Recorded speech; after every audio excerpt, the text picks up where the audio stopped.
Opportunities Athletic Association session on career opportunities in the National Association of Intercollegiate Athletics, better known as the NAIA. I am your host, Dr. Kiki Baker Barnes. I am the athletic director at Dillon University, and I serve as commissioner of the Gulf Coast Athletic Conference, and I am a proud member of MOA. Here to share more information about MOA is our executive director, Stan Johnson. Thank you, Kiki. I appreciate the opportunity to be here, and I welcome everyone to this session. Hopefully you'll get a lot out of it. MOA is an opportunity for all of you. And we are trying to provide opportunities and ways that people can be successful in this industry. The mission of MOA is to provide opportunities to exchange ideas, to advocate for increased participation and administrative opportunities for minorities in athletics. MOA also promotes generating a sports culture that supports the value necessary to teach and learn respect for self and others.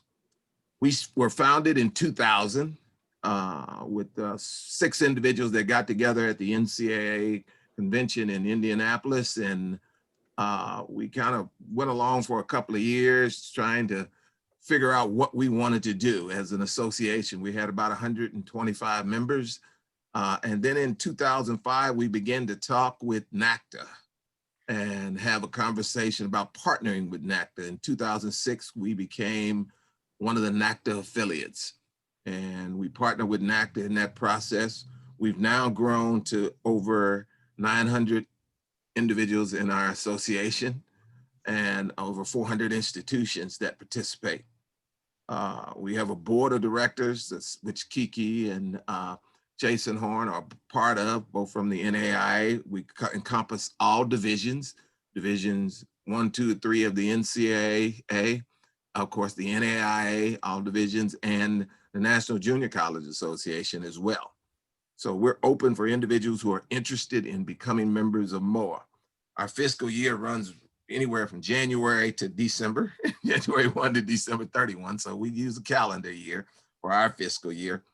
And we have basically a long range plan to help and assist in a number of areas with the individuals. 1 is through education, 2, through development, 3, empowerment, 4, growth to help people grow, and 5, to outreach for individuals. We do that through a process of having committees that work with, made up of individuals from our membership, headed by one of the board members. And there are a number of committees that we work with, but basically we do a lot offline working with individuals and trying to help individuals be successful. This program here is one of the things that we wanted to do to get involved, because there are a lot of opportunities in the NAIA, and people need to understand that it's not just NCAA Division I. My NCAA Division I people are gonna get mad at me, but that's okay. New kid on the block. Yeah, we got a lot of opportunities for you, especially as young individuals trying to break into this field. We hope you learn a lot today. We have a number of initiatives and partnerships, such as we work with Learfield IMG, Women Leaders in College Sports, the NAIA, of course the NCAA, as well as other organizations as well.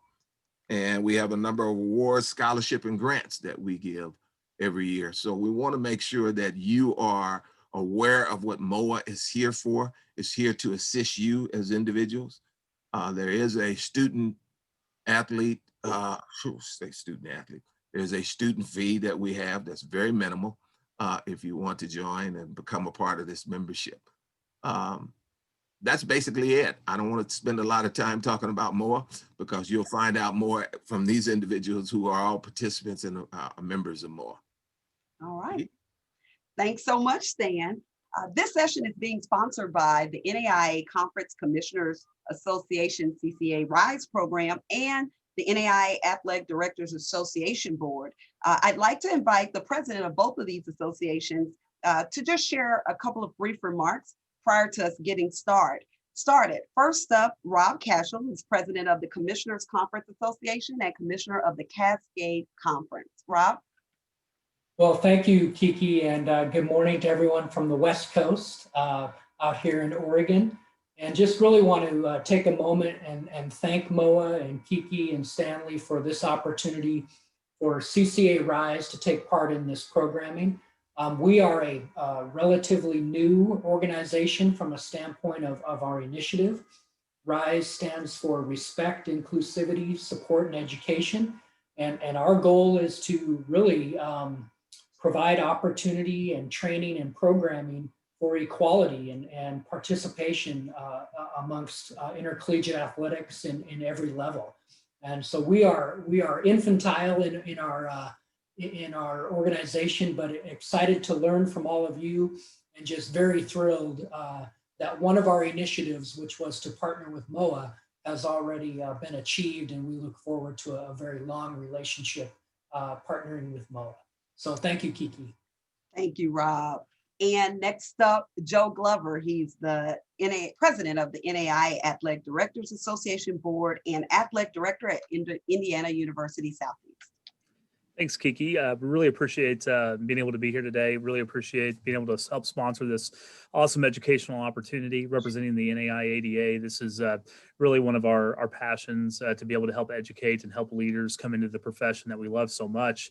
As you can imagine, we, all of us in the NAIA ADA once started out in those intern days when we were looking at our first opportunity and trying to break into the career. And the NAIA was a good landing place for a lot of us as we continue to move forward through our career. So very excited to be able to help sponsor this and hopefully get some good information.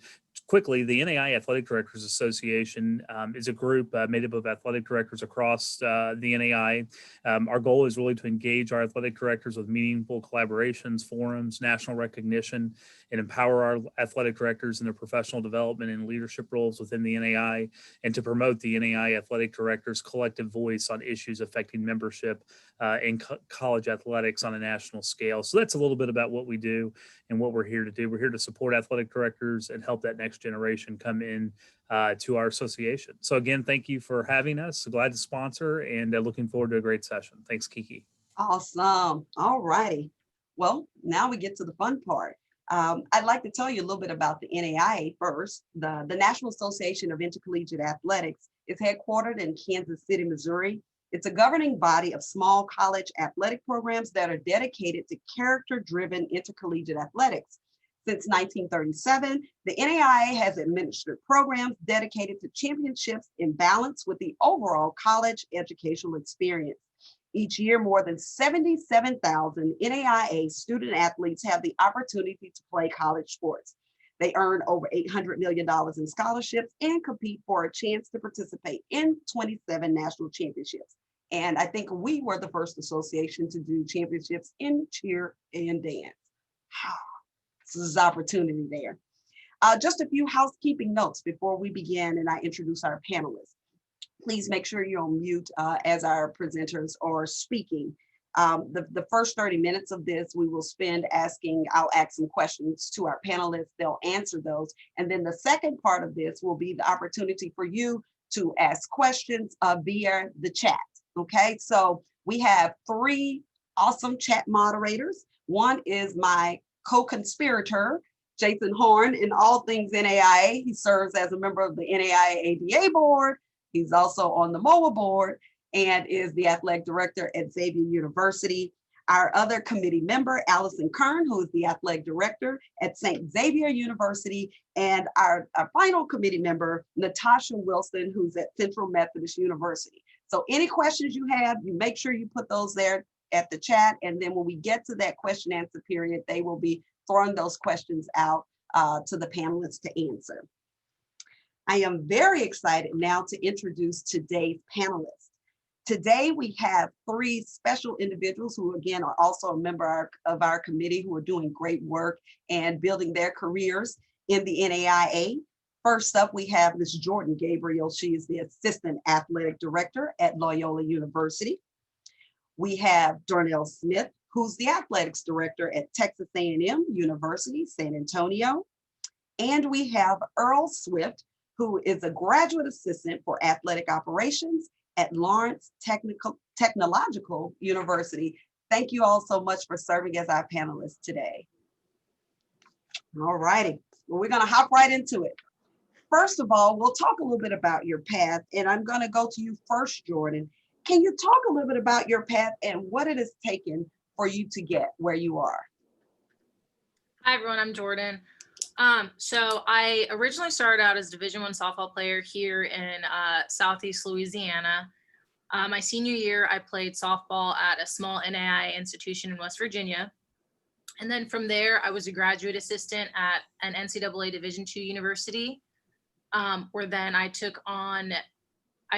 left there after coaching for 2 seasons and then went to an NAIA institution and helped build an athletic department from the ground up as the athletics business manager. And once we added softball there, I took on a dual role of athletics business manager and assistant softball coach. And so what got me here is just hard work, dedication. Jason Horn, I see you smiling at me. A recommendation? It's just hard work and being dedicated and having a passion about what I do, and that has definitely gotten me here. Darnell. Yes, absolutely. Thank you for having me. Happy to be here today. So my pathway has been a little bit of a traditional route to some. I'm from San Antonio, Texas. Graduated, got a scholarship to Oklahoma State University. I played football there. While at Oklahoma State, I had a passion, desire to become an athletic director.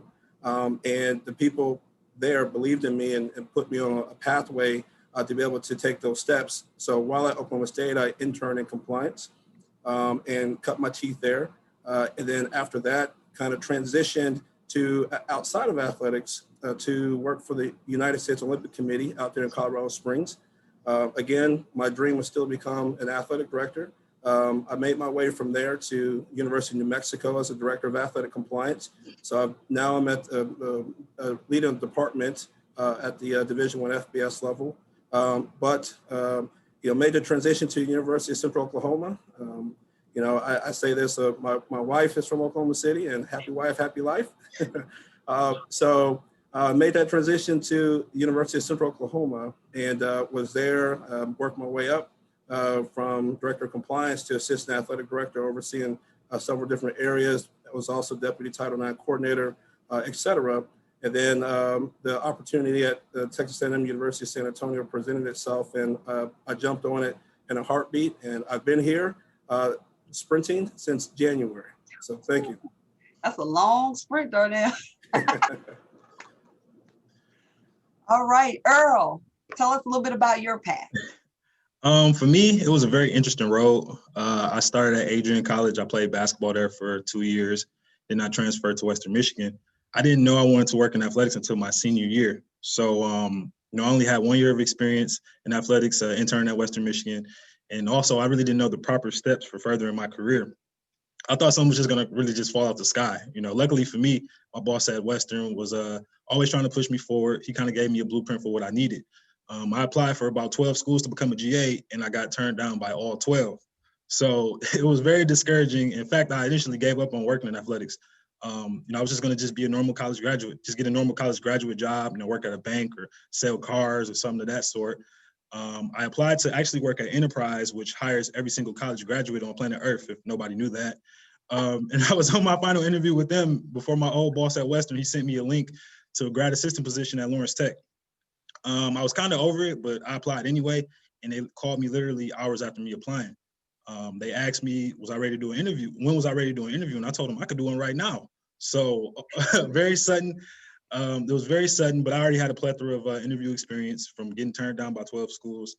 The interview went amazing. The interview actually went amazing, and they told me they wanted to contact me soon on what their decision was going to be. So knowing what I know, I was on my last interview with Enterprise, and I really needed a job because, my dad, he wasn't going for any of that.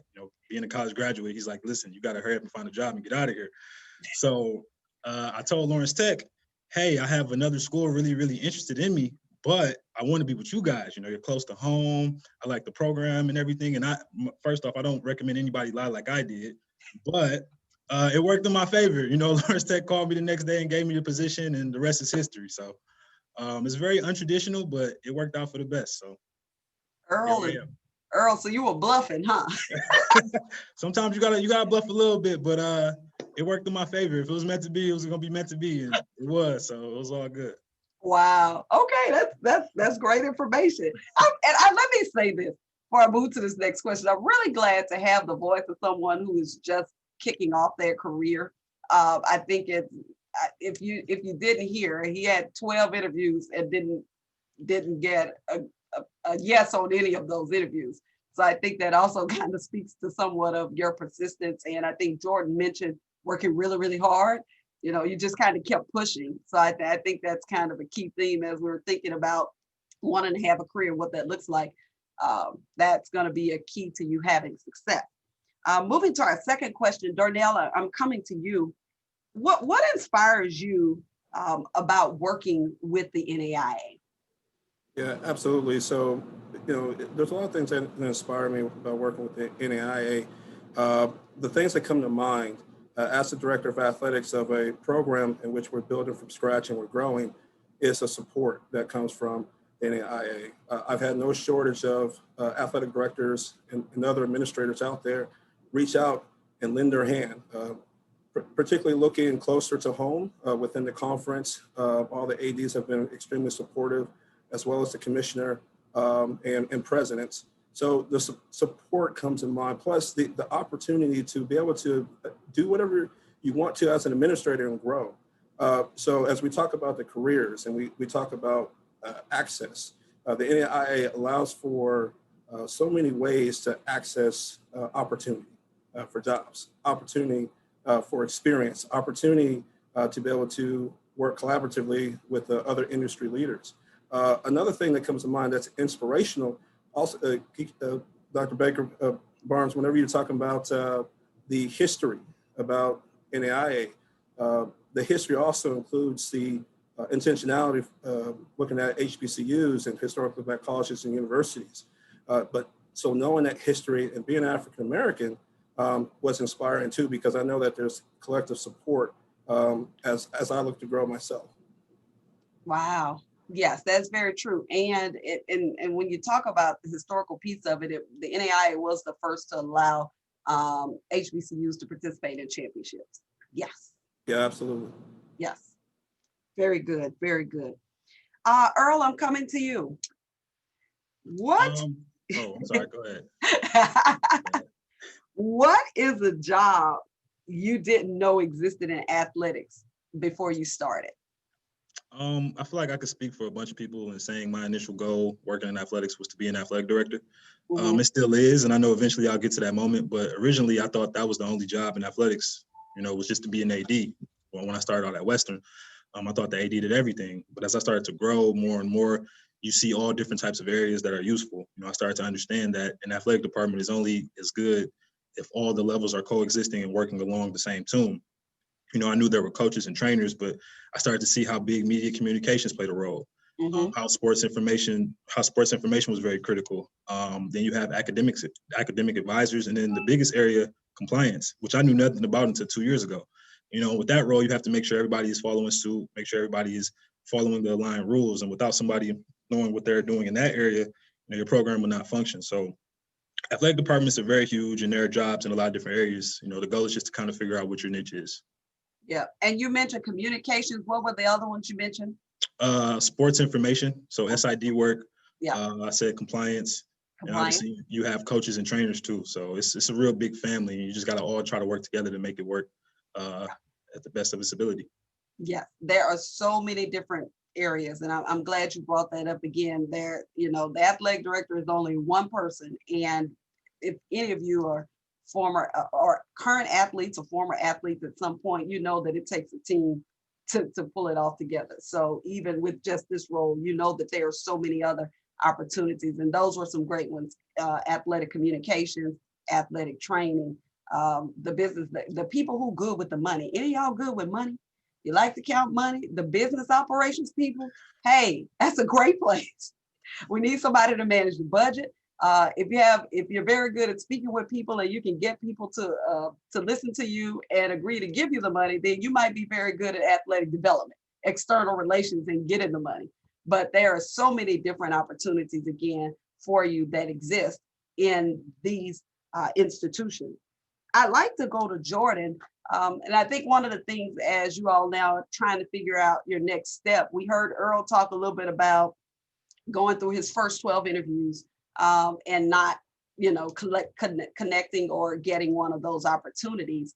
And that kind of leads us to the question about what a potential hiring manager is looking for. What maybe could have helped Earl be successful in one of those earlier 12 encounters.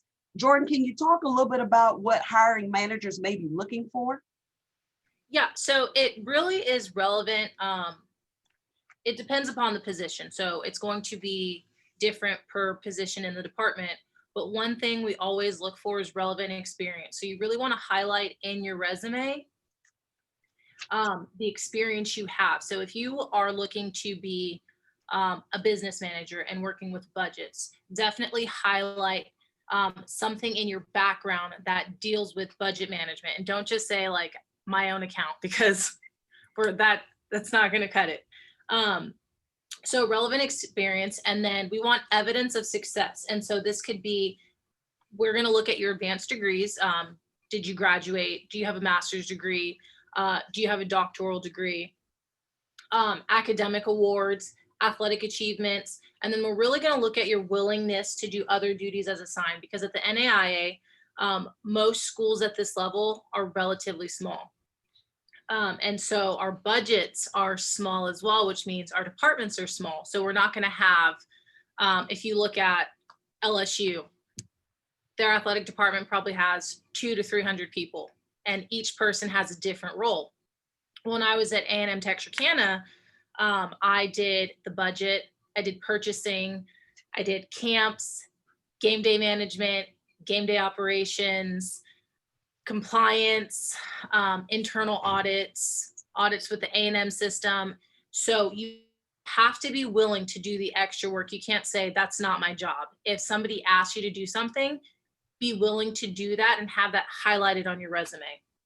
And then we're also going to look at an upward trajectory and your mobility, an upward mobility in your career trajectory.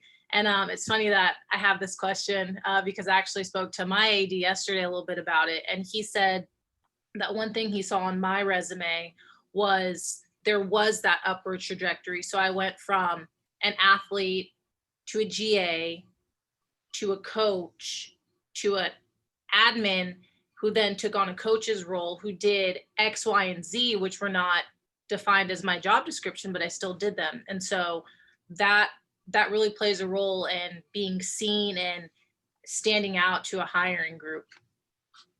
Oh, you said a mouthful. I think all of those things are definitely really good. I like the part where you talked a little bit about when you got to the coaching position, where you had to do some more admin work that wasn't necessarily a part of what you had to do. But because you learned those additional skills, again, when you had this next interview, you were able to use that and be able to say, well, here are the things I've done. And I'll say to you all, just, and I'm thinking about when I'm looking at resumes, I think being able to clearly communicate what you've done, okay, it does not title, but if you've actually done the work can be very helpful as well, once you kind of get into that space. Yeah, that other duties as assigned can be very helpful. I'll tell you, in my first graduate assistantship, I started off as a grad assistant at University of Louisiana Lafayette. I did the camps, I did recruiting, I did the letter campaign. Well, at that time we were still sending letters. We didn't have email. Lord, I don't even want to admit that. Okay, but we gonna let it go. I'm not that old, y'all, for real. But we didn't have email. So I was still mailing. I did a letter writing campaign to my recruits. I set up all the visits for the recruits. I mean, literally, I did everything. I washed laundry. I did everything but tape ankles. And I'm still not taping ankles to this day. But what I'll say is, there were a ton of skills. I was learning how to multitask. I was learning how to organize, how to prioritize different projects to meet different deadlines. and understanding the needs of the person that I reported to. And those things are really critical as you're looking for an opportunity. So great stuff, Jordan. I just had to throw that in there, y'all. All right, this question is a free for all. So Jordan, Earl, Darnell, feel free to drop in, okay? It says, how can one effectively communicate? Oh, well, I started it. It's kind of what I started, but how can one effectively communicate informal duties they have performed to a prospective employer and in their resume? We kind of already started it, but I'd like to hear some more feedback from you.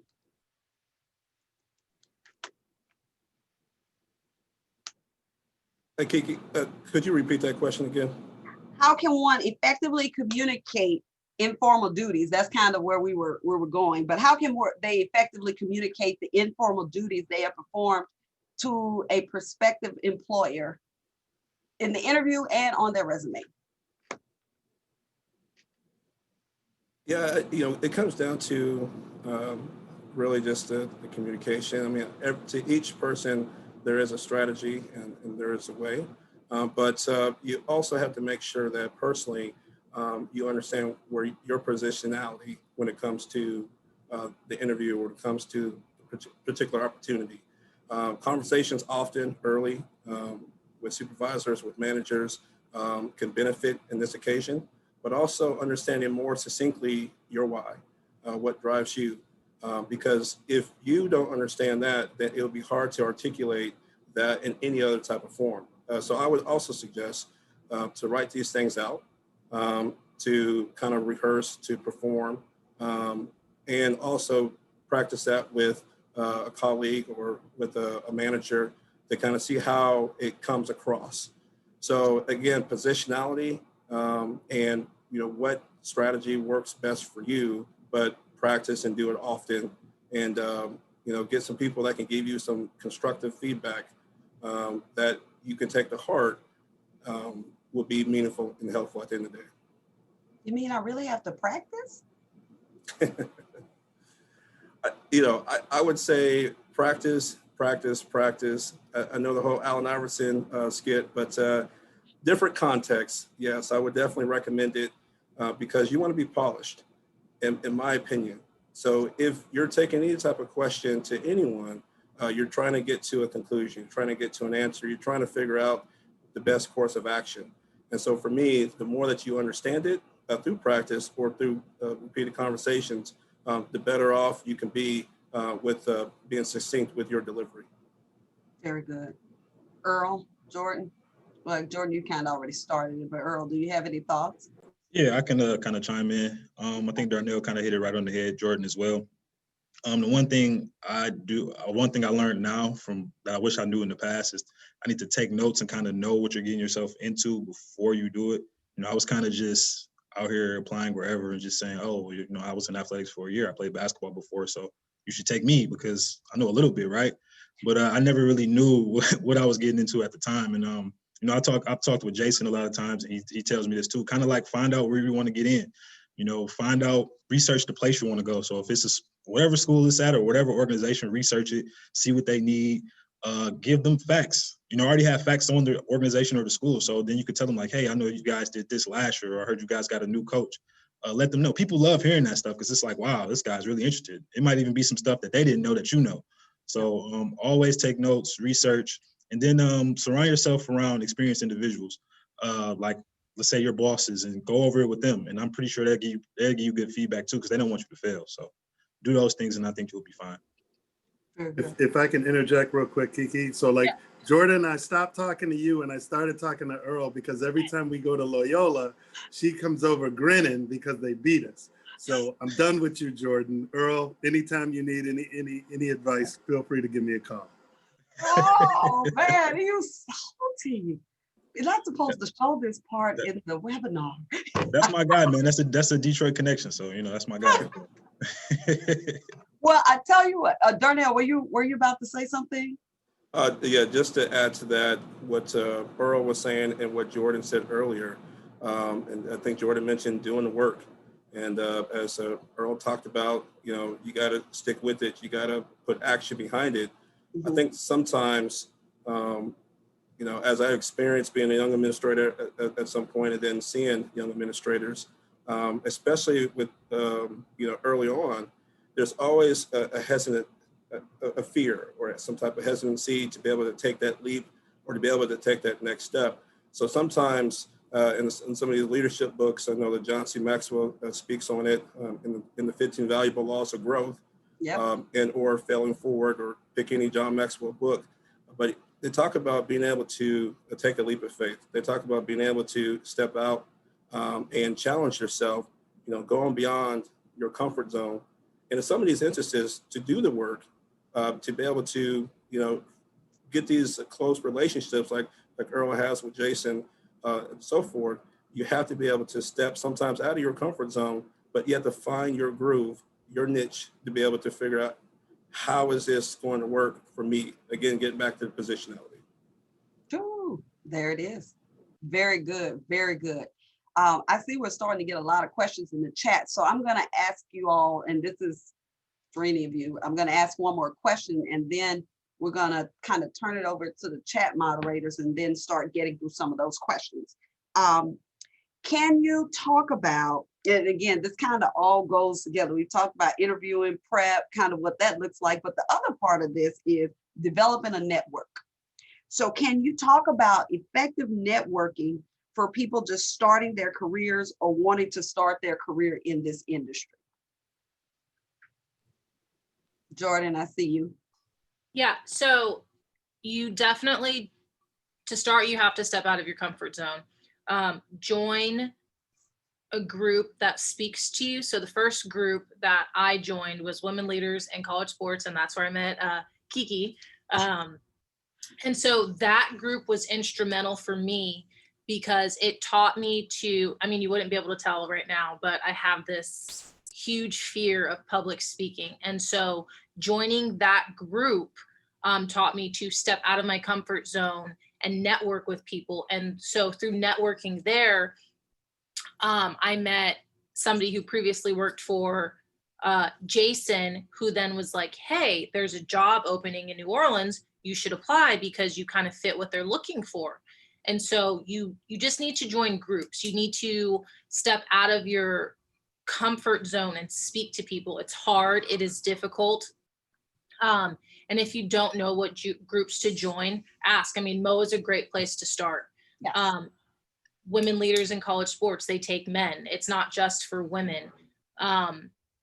NACTA has several groups that, depending what your specialty wants to be, look at NACTA, look at BOSCA. There's so many out there. And start with your athletic department at the university that you're at right now. Even if you are not on an athletic program, if you're just in sports management, start your networking there, because you don't know, they might hire you on. It might be as a volunteer, but that's how you get your foot in the door. So start your networking at the institution that you're at, and then go from there by joining groups. Okay. Earl, Darnell, any? Yeah, I'll go. My advice is, no matter what, get one foot in the door. To me, I know if I can get one foot in, I can tear the whole door down. I got one opportunity at Lawrence Tech, and once I got that, it just allowed me to branch out and meet many different people. Along with developing a relationship with the AD at Lawrence Tech and the assistant AD and the game day operator, I got to branch out to different high schools and started talking to their ADs and started building relationships with them. And without that one foot in the door at Lawrence Tech, I wouldn't even knew about MOA, I wouldn't knew about CEFMA or NACTA and all these great organizations. And if I wouldn't have known about MOA, I wouldn't even be here talking to you, because me being in the being with MOA, it allowed Dr. Barnes to kind of see me and bring me on the staff or bring me on the committee. So that was just an extreme blessing for me.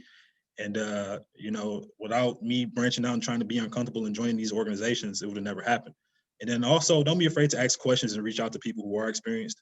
A lot of time, they'll be happy to share knowledge for someone trying to go along the same path as them. I mentioned Jason earlier, our relationship, the same thing with Darnell. I can always reach out to him and talk to him about different things, and he'll be there. He'll give me the advice. He'll tell me the do's and the don'ts. And like Jordan said as well, you have to be comfortable being uncomfortable. When you start off, it's not going to be an easy breezy road. It's going to be jobs that you don't want to do. But as I always say, starting somewhere is better than not starting at all. You know, people start to know you, they see your work ethic, and they build a small bond with you, and they always try to look out for you. So always just try to start somewhere, just try to get your foot in the door and just make the most of the opportunity. Yeah, and I'll add to that, and well stated. So I believe as Michael Jordan said, you miss 100% of the shots that you don't take. And after hearing what Earl said, that made me think about that. When it comes to building the network, you know, you have to find your pathway, what makes sense to you. So you hear stories about, you know, so-and-so is connected to the athletic record here, or so-and-so is connected to the SWA there. But really, I mean, that may not be your pathway. That may not be your way to get into the next step. But what I can tell you is just continue to be authentic. I think authenticity, character, integrity, knowing your values will help you, because that will help people gravitate towards you. So you want to be the center of a sphere and have your board of directors or your board of supporters, as it was mentioned earlier, people that can circle around you. Science was not my thing, so just work with me here. But nonetheless, you want to be the core of that. And it could be a police officer, it could be your priest, it could be your athletic director, or it could be your compliance administrator. At the end of the day, leaders are leaders, but define what you want to be. And I would encourage you, as you're beginning to try to find that step, yes, get involved with MOA, get involved with BOSCA, as Jordan mentioned earlier. And for those that may not be aware, it stands for the Business of Small College Athletics. Jim Abbott, who's athletic director, runs that. It's a very well-run organization, as well as with NACTA, National Association of Collegiate Directors of Athletics. You can get involved with as many things, but in your journey, you have to find the individuals that speak to your values, that speak to what you're trying to do. You don't want to get derailed because energy wasted or energy diverted. Because I guess you can't necessarily cancel out energy, it will go. But nonetheless, you want to make sure that you are working with individuals that can feed that energy and point you in the right direction. Because at the end of the day, when you feel comfortable with who's surrounding you or who's around you, I think that's going to provide an environment for success down the road, no matter what you're doing. I don't think that there's a limit to who your supporters are, as long as you can trust them. And as long as, in my opinion, if they give you constructive feedback, that's, you know, you're able to learn and grow. So people who have growth mindsets versus fixed mindsets. Yes, very good. Darnell's fitness knowledge. Yes. I think I remember when we first, didn't we meet at MOA? We did. Oh, We did. Yeah, we were working the check-in table for the symposium, I think, right? It did. Yes, yeah. And Okay. and then, well, I guess just to let you know, with Dr. Barnes, when I sat next to her, we were working the check-in table. Again, I try to get involved with as many things as I possibly can, to the limit that I can do it. And, you know, one thing I learned from her, again, you don't have to necessarily, you can have mentors that you learn from without ever having to engage people. You can just watch and observe. But even though I did engage Dr. Barnes, but watching her in action, it was encouraging. It was inspirational. There was not one person that came by that desk that did not know her. And I said to myself, wow, she has it. She has the X factor. And I was like, that's something that I hope to have. And I'm still striving to get there. But, you know, you got to utilize the strengths that you have. Everyone has a natural ability. Everyone has a natural strength. And if you're ever taking a leadership-based strength finders, you realize what those are, and then you can maximize those efforts. And Dr. Barnes does a phenomenal job of doing that. And still to this day, I'm not really sure how she's able to do all the things that she does. I don't know, Darnell. I'm still trying to figure it. Oh boy, I love y'all.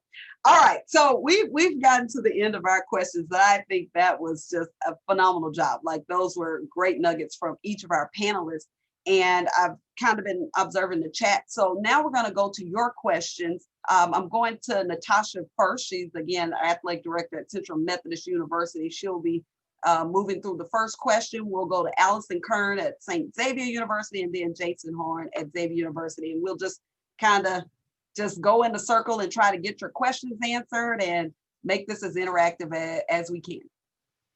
So thank you, Dr. Barnes. First question, Jordan Crosby. He is from St. Louis, a recent graduate from Culver Stockton College. He's looking for postgraduate career opportunities so that he can utilize some of his communication management and leadership skills. Can you give, or any of the panelists, can you give any suggestions on where to find within NAIA some of these postgraduate opportunities? Yeah, actually, I'm gonna while I'm gonna let y'all answer, but while y'all doing that, I'm gonna go find the website and then put the link in the chat. Would that be helpful? Okay, Darnell, I'll let you talk. Let me find the link. All right, I won't talk to, I think that Earl or Jordan may be able to speak to this a little more specifically than myself, but here's what I would suggest. I wouldn't just limit it to the NAIA as far as like, where can you find, I mean, there's like, for example, with MOA.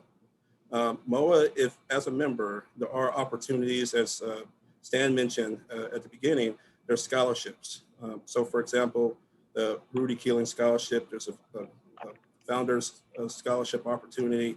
There's things that are there that you might be able to take advantage of that can help you. So if you're looking at trying to get your foot in the door, if you want to go to like a graduate school, looking for scholarships to help you down your pathway, those are things in which you could take full advantage of that connects back to the NAIA. Because if you're looking at trying to get into an NAIA institution, that scholarship might be able to help you at that particular institution to cover a lot of your expenses and bills. But there is a jobs website that is on the NAIA website that you can look at, and you can look at those things that are there, those careers, and figure out, you know, who's offering what and how you might be able to fit in based on the skill sets. There's a lot of professional development opportunities too within each NAIA member school. And within the NAIA in and of itself. And what I've seen, it's a little bit more germane to the institution that you're at, that you're trying to develop these holistic skills. So overall, I mean, you know, one word that we use here at A&M San Antonio is to be audacious, to think big. And so I would challenge to think, you know, how can I link all this together? And that's what we're here to help you do, if there's any questions. So I'll let Earl Jordan kind of speak to a little bit more specifically. So I think that rather than kind of limiting yourself, as Darnell said, I think you need to find a place that suits you as a person. So look at, just because a job is posted, don't apply for it because that school may not have the same values that you do. It may not fit you as a person. And so even if you have to volunteer somewhere, I think everyone leaves college, and I understand we need to make money with bills to pay, but everyone thinks, well, I have to get a job at this place. Volunteer somewhere. When I was an admin in Texas, I was the volunteer softball coach and I had no intention whatsoever of becoming a head softball coach. I knew that was not in my future. I wanted nothing to do with that. But I was volunteering, and a school started a softball program in Texas, and they called me and asked me if I wanted to be the head coach for their program.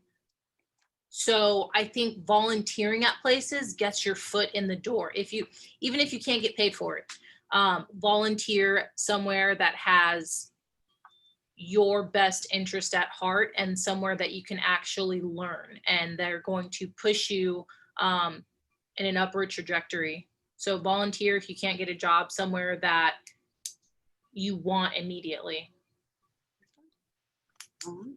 Yeah, as I said earlier, you know, you gotta just get your foot in the door, you know, one way or another. And like I said, an opportunity is better than no opportunity. So I know for me, when I got out of college, I did the very unconditional route. I didn't really think stuff through. I was just applying wherever.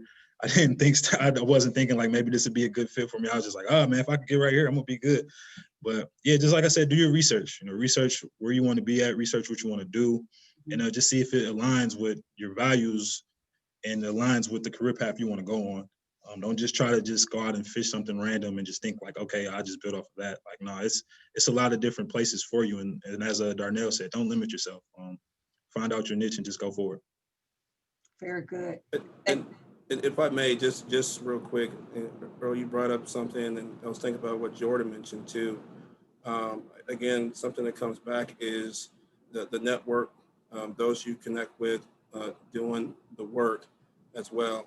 So, whenever you're looking for opportunities and how do you get in, and the NAIA, again, we talk about careers here in NAIA and beyond, but the NAIA offers a plethora of opportunities that you can fit in anywhere. As I said earlier, you can do whatever you want to imagine. Dr. Barnes talked about different areas and what she, when she was an administrator coming up, and we all talked about different areas. So if you want to do compliance, if you want to do business, if you want to be an athletic director like myself, if you want to do something in the industry, NAIA is the place that you can do it. And the beautiful thing is, as you try to get your foot in the door, there's so many different ways to be able to do it. And I just want to let you know that, so as you network, understand your value, understand your passion, your why, and then connect with those people, as Jordan talked about, or connect with those people to help you get there. You don't have to shoot for the athletic director if the next step is, maybe an assistant director. Start to chip away, start to build those relationships. Very good. Thank you so much. Before we go to Allison, I just wanted to acknowledge there are a couple of NAIA staff members on. Lynn Parman, who is our Chief Operating Officer for the NAIA, actually put a note in the chat. She said, on behalf of the NAIA National Office staff, it is awesome to see so many student athletes today. There are so many opportunities for careers in athletics. So we're excited for today's session. So I wanted to acknowledge Lynn. Then our Vice President for Membership and Governance, Chesney Salee, is on. Thank you so much, Chesney. She keeps us rocking and rolling. Then we also have Paige Salvator, who is our Director or Vice President for Communications with the NAIA. And then also Chelsea Abajian, she is our NAIA Athletic Directors Association rep for the NAIA ADA board. She works for NACTIS. So I just wanted to make sure I acknowledge them for being on today and supporting us and making this happen. Thank you so much. All right, Allison, to our next question.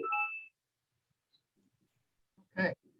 Lizette Goodlow is in the process of making a career pivot. She's been a secondary education teacher for 17 years and wants a little bit of advice on how to maybe pivot careers and, as Earl said, crack the door open to start the process.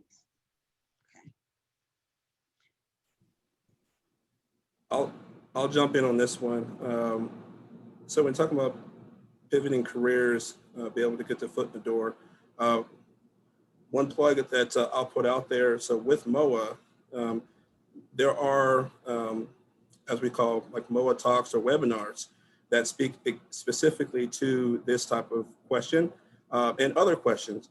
And as one of the hosts of those webinars, I would recommend taking a look at that after this session is done, because it does talk about how do you get your foot in the door and access.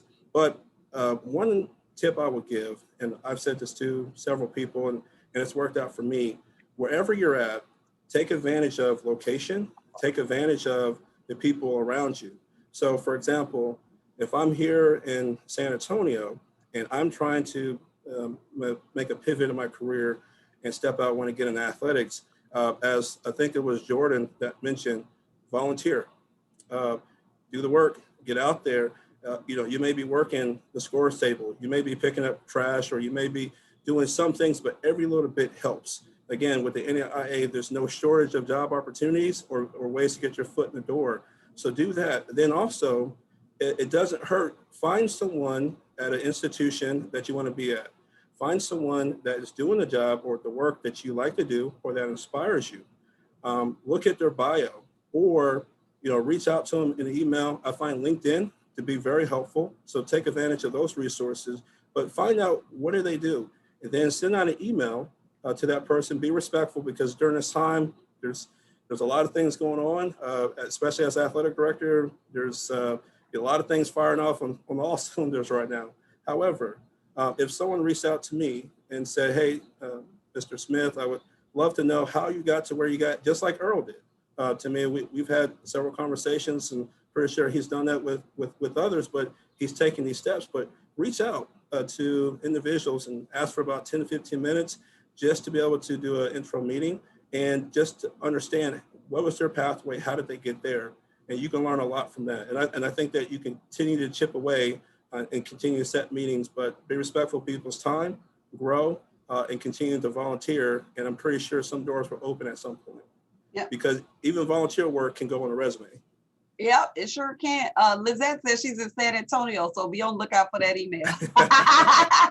And actually, I'll add and kind of echo Darnell's sentiments. One of my mentees is on. Robin reached out to me when she graduated from LSU, and I mean, I know you've already been working for a while, so I know it's not the same, but the concept is similar. She actually came and volunteered with me for a semester while she was trying to figure out what was her next move. And that's how our relationship started. So she would come in like a certain hours during the week. She'd do work with me. And so what happened is MOA decided they were doing this Rising Stars deal. I was like, oh, I'm recommending you for this. And I just started recommending her for all kinds of stuff. Every program that there was for someone that was trying to get in, I was sending an email, sign up for this, sign up for that. And that all started from her saying, can I come and spend some time with you? It was an initial conversation. And then, you know, since her schedule permitted for her to have time, she spent time with me every day, helping me, you know, get some things done. And yeah, now she big time, you know, got a job and everything, you know. We have a hard time talking now, like trying to schedule a meeting. I mean, man. Yeah. You know, Dr. Barnes, you brought up something, and you know, very powerful. This phrase, how can I help?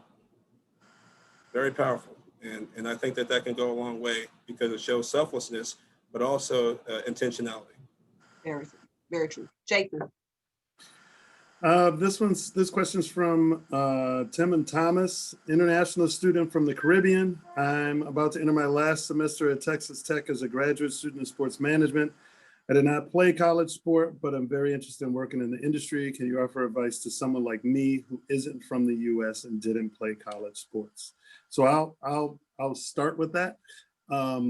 So I did not play a college sport, even though I was probably, I'll just leave it right there. But I graduated from the University of Michigan.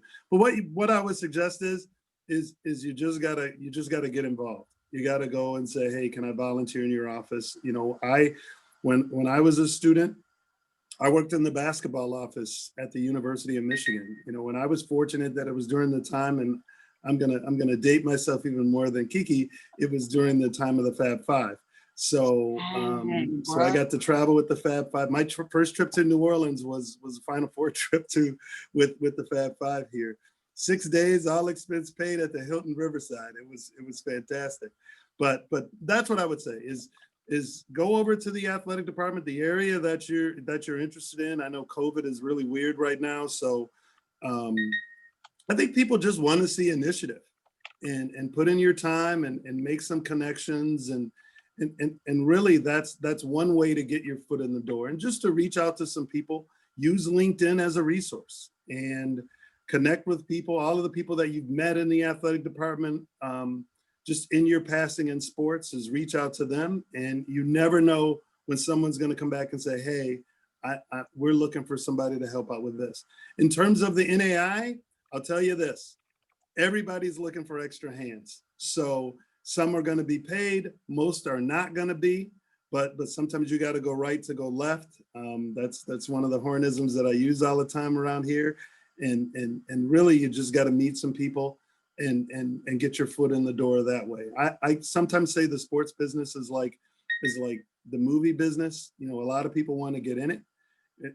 I will say this, it's not built for everybody because it is a big time commitment, but it's very rewarding for those of us that are crazy enough to get into it. So that's my piece of advice, not being an international student, but I don't think that stops people, that the fact that you're international from getting involved in and getting well known. I'll tell you this, Dr. Gerald Drew, who's at the University of the Virgin Islands, just became the athletic director there. He's looking to add some staff, and he has some opportunities for some people that want to get involved. So reach out to him. Now he's going to be mad, but go ahead and drop my name with it and say that I talked about him on the Zoom, and see if there's an opportunity there. You just gotta take the leap. It's going to be a lot of rejection. It's like with anything. It's Earl got a job after his 13th resume. I mean, that's ridiculous. But but that's what I would suggest. Don't be giving Earl a hard time. He always does that, man. But for people that don't know about the Fab Five, that was like about 40 years ago. So some people here might not know for real, but that was a while back. So it's all good. Y'all can go ahead and Google that. Shots fired. All right, we want to get to our next question because I just want to add on to that what Jason was saying. I think that there's this common misconception that if you played college athletics, you're going to be great working in college athletics. That you don't have to play sports to understand this industry. For instance, one of our star basketball players is on this call right now, Andrew Fava, great athlete. Going to be break the 3-point record at this school, I promise you. He wants to work in athletics.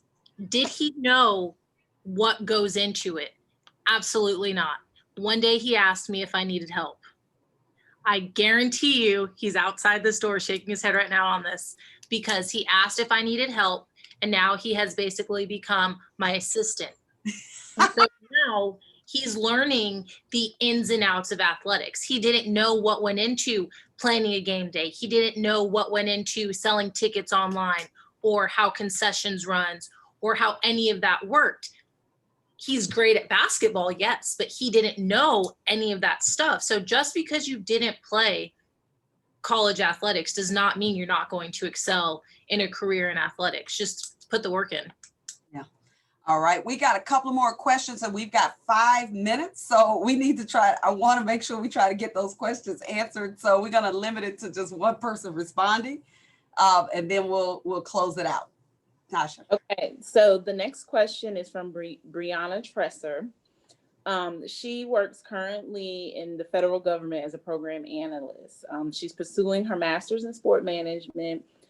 She realized this is where her passion truly lies. She's a little nervous about the pivot and is just wondering, are there other opportunities that she may not be thinking of within athletics?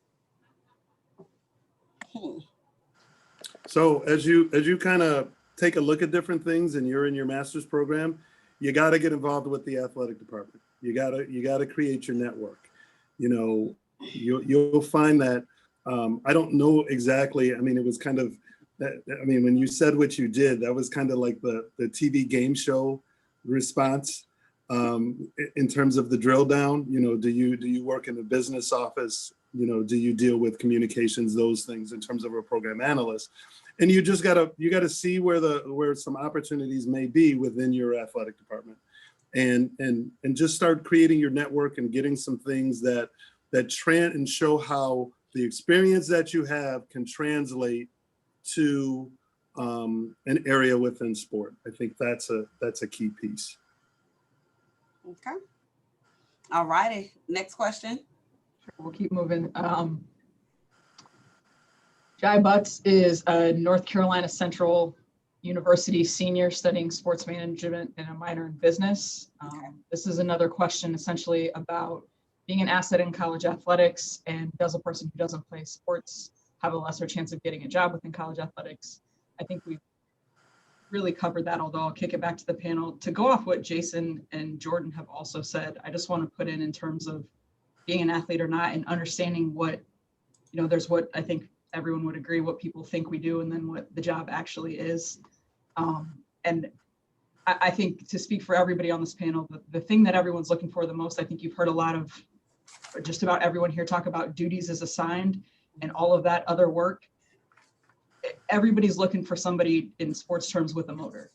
And so if you're someone who's willing to roll up your sleeves and do what needs to be done, whether that's taking out the trash or filing paperwork or running something across campus or doing game management, whatever that looks like, it's not going to matter as much whether you, no offense, Jordan, led, the conference in 3-point percentage or not. Those are all great things and they might give you an entrance into it. And I think when we were all younger, we thought maybe it mattered more than, once you get into hiring positions. But the thing that's going to separate you the most is always going to be, what are you willing to do? Yeah. Wow. But I'll kick that back. No, that's real. I think that's actually a good stopping point for us. We have a hard cutoff today. And I wish we could talk more, but I think this has been fantastic.